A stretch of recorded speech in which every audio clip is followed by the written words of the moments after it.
नहमदुहु व नुसल्ली अला रसूलिहिल करीम अम्मा बाद फ़अऊज़ु बिल्लाहि मिनश शैतानिर रजीम बिस्मिल्लाहिर रहमानिर रहीम। मुअज़्ज़ज़ नाज़रीन व सामिईन, अस्सलामु अलैकुम व रहमतुल्लाहि व बरकातुहू। आज एक बार फिर मसाइल की नशिस्त में हम हाज़िर हैं। मसाइल की नशिस्त में आज हम गुफ्तगू करेंगे गैर मुस्लिमों के साथ तिजारत, ताल्लुकात, मामलात, उनके साथ रहन सहन इख्तियार करना वग़ैरह, और इनके मुताल्लिक़ जितने मसाइल हैं कोशिश करेंगे कि मसाइल का इहाता कर सके इस मुख्तसर सी वीडियो में।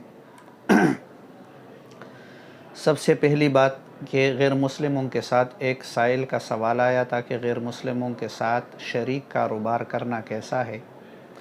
तो इसका जवाब ये है कि गैर मुस्लिमों के साथ शरीक कारोबार करना, उसमें दो शर्तें हैं। सबसे पहली शर्त यह है कि जिस चीज़ का कारोबार हो रहा है वो चीज़ जो है हलाल हो, वो प्रोडक्ट, वो चीज़ हलाल हो, तो उसके साथ कारोबार, मुश्तरका कारोबार करना जायज़ है।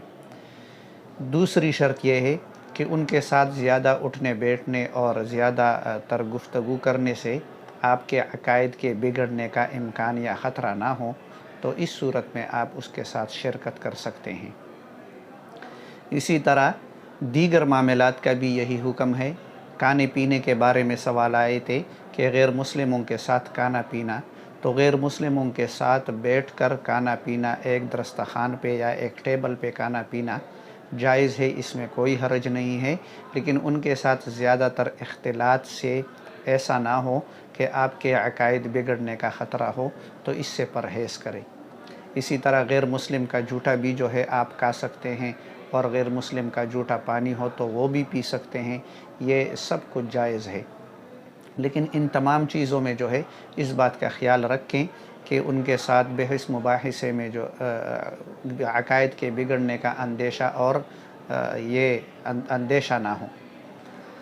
इसके साथ जो है अगर वो कभी दावत करे, एक साइल ने सवाल पूछा, अगर गैर मुस्लिम आपकी दावत करे कि मेरे पास खाने पे आओ, तो सबसे पहली बात यह है कि अगर उसने दावत में जो खाना पकाया है वो आम सब्ज़ियाँ हों तो उसके खाने में कोई हर्ज नहीं है, खा सकते हैं। हाँ, अगर किसी तरह इल्म हो कि ये उसमें कोई नजस चीज़ डाल देते हैं तो फिर उसका खाना जायज़ नहीं है, या कोई नापाक चीज़ या ऐसी चीज़ जो मुसलमानों के लिए हराम है, शराब वग़ैरह डाल देते हैं, तो फिर इसका खाना जायज़ नहीं है। और अगर वो दावत करे किसी गोश्त वग़ैरह पे बुलाए, गोश्त पका हुआ हो, तो फिर आप अगर मुसलमानों का मुल्क है और तहक़ीक़न ये मालूम है कि उसने ये गोश्त किसी बाहर बाज़ार से ख़रीदा है, तो फिर उसके खाने में भी कोई हर्ज नहीं, जायज़ है। उसके साथ आप गोश्त भी खा सकते हैं और इसके खाने में कोई हर्ज नहीं। हाँ, अलबत्ता अगर तहक़ीक़न ये बात मालूम हो कि ये बाज़ार से लाया हुआ गोश्त नहीं है बल्कि उनका अपना ज़बीहा है, उन्होंने अपना कोई जानवर ज़बह किया है, तो फिर उसका खाना जायज़ नहीं है, इसलिए कि वो गैरुल्लाह के नाम पर ज़बह करते हैं, और गैरुल्लाह के नाम पर जो जानवर ज़बह हो उसका खाना क़तअन जायज़ नहीं है।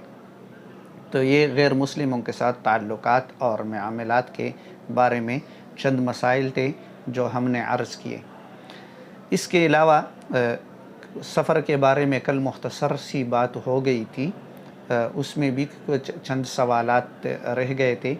उनमें से एक सवाल ये था कि अगर कोई बंदा जो है मुसाफिर इमाम के पीछे खड़ा हो जाए, मुकीम इमाम के पीछे खड़ा हो जाए, और बंदा मुसाफिर है, मुक़्तदी मुसाफिर है, लेकिन मुक़्तदी मसबूक है, 2 रकात उससे निकल गए हैं, तो अब 2 रकात उसने मुकीम इमाम के साथ पढ़ लिए।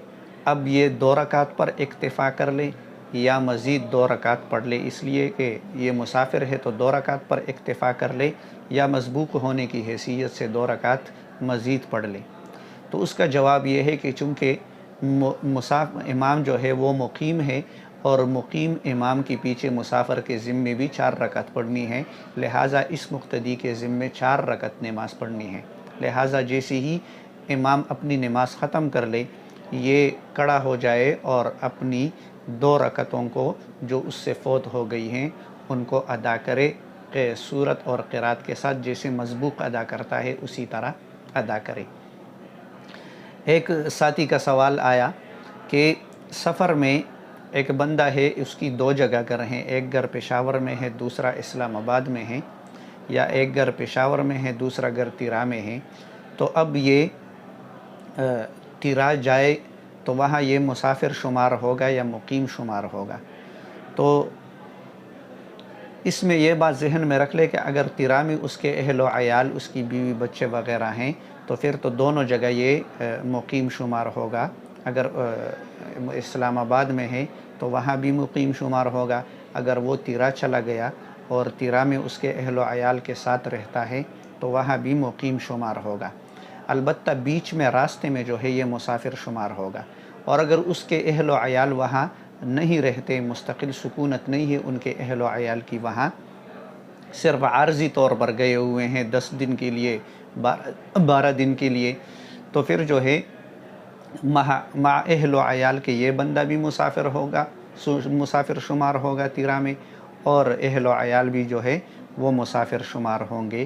یہ چند مختصر سے مسائل تھے جو ہم عرض کر چکے ہیں۔ اللہ تعالیٰ ان مسائل پر عمل کرنے کی توفیق عطا فرمائے۔ وما علینا الا البلاغ المبین۔